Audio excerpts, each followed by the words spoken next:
Hi everyone, welcome to this video. And today we're going to be looking at Shopify SEO for 2025 and beyond and how we can prepare for AI discovery. This is obviously a pretty big subject for us at the moment. And this is something that's kind of emerged from discussions with our internal team and our clients.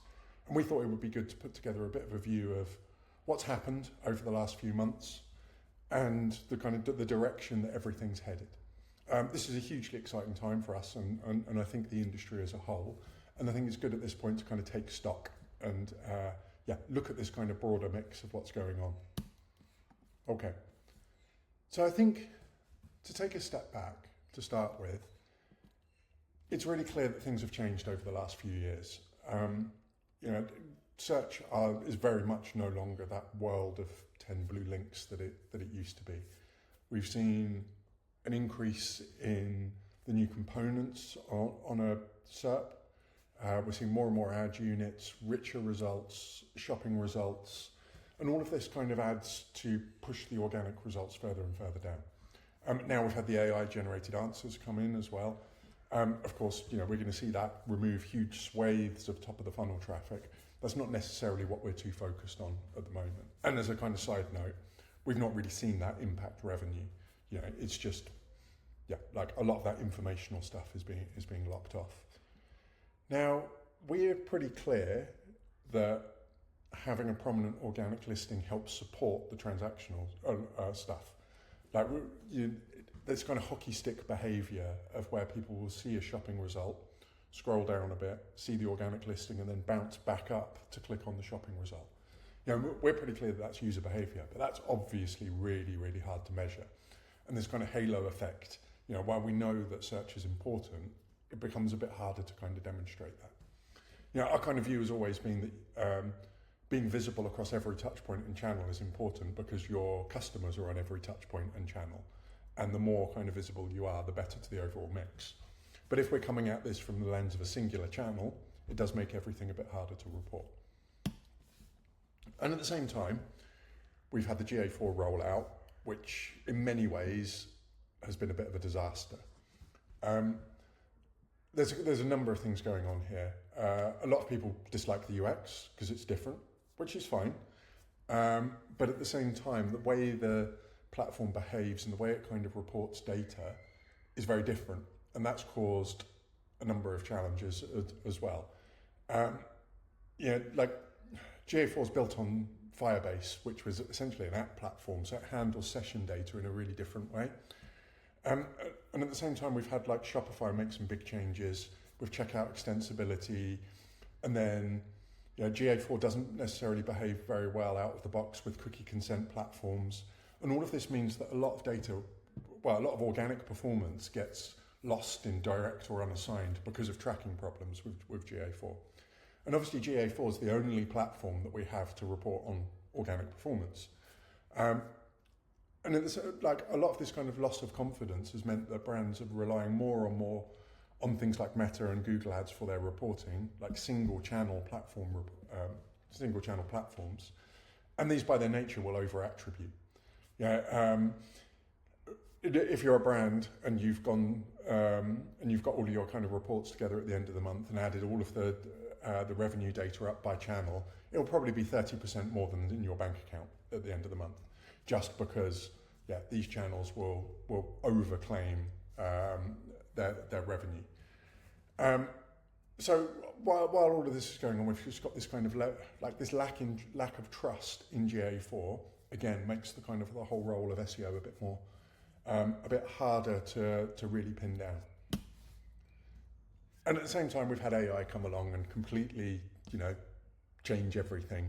ChatGPT and the new Google AI overviews are changing fundamentally how people search. And this created a whole lot of uncertainty.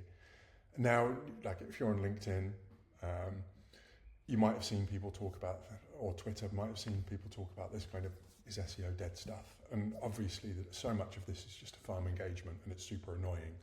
But I think it's worth us trying to understand like what the landscape really is and what does it mean now. Okay, right, the AI stuff is not going away. And I think over the past couple of months, we've seen like such a rapid change. And I've been doing this stuff a long time. And I genuinely think this is the fastest things have moved, since I started doing this like 15, 20 years ago. Okay, so back in April, towards the end of April, there was, I don't know if code leak is the right way. Someone found a code snippet in one of OpenAI's libraries that showed a direct shopping integration with Shopify. So, like a week or two later, OpenAI announced that it was pushing forward shopping suggestions directly in ChatGPT, so people can see product recommendations directly within ChatGPT, which is pretty interesting. We're already seeing sessions and revenue come through as a source here. Yeah, and from a user perspective, this makes so much sense. Like, voice search never took off. It was always going to be the big thing for years and years. But people, like, voice search is a kind of demonstration of how people look for things conversationally. And kind of ChatGPT enables that. And that kind of conversational search that's really based on kind of exactly what you're looking for. Towards a couple of weeks ago now, Google held its big marketing live event, and it announced the AI Max for search campaigns, and really a whole bunch of other stuff around AI, shopping overviews, the ability to automatically monitor pricing, and then have an agent check out on your behalf. So this is just more stuff going on in this space. And then the thing that really kind of grabbed our attention was the Shopify Horizons, which on the same day. So there's a whole load of stuff going on here. Shopify announced its Horizon theme, which has like an AI component builder in it, which is really cool. But there was also Shopify Catalog, which allows us to connect product data to ChatGPT, the thing that was really in that kind of initial code snippet. Still on wait list for this. Really exciting though. And I think everyone can see that if you're feeding your product data directly into ChatGPT, there's a lot of opportunity here. Then we've got Knowledge Base, which is really a way of pushing FAQ content into tools, into ChatGPT. Knowledge Base is still really in its early days. We're not really seeing any data come back from it, but it's pretty clear here. What you can do is break your FAQs down into like small pieces of content and push them into meta objects, which are then fed into these kind of AI tools.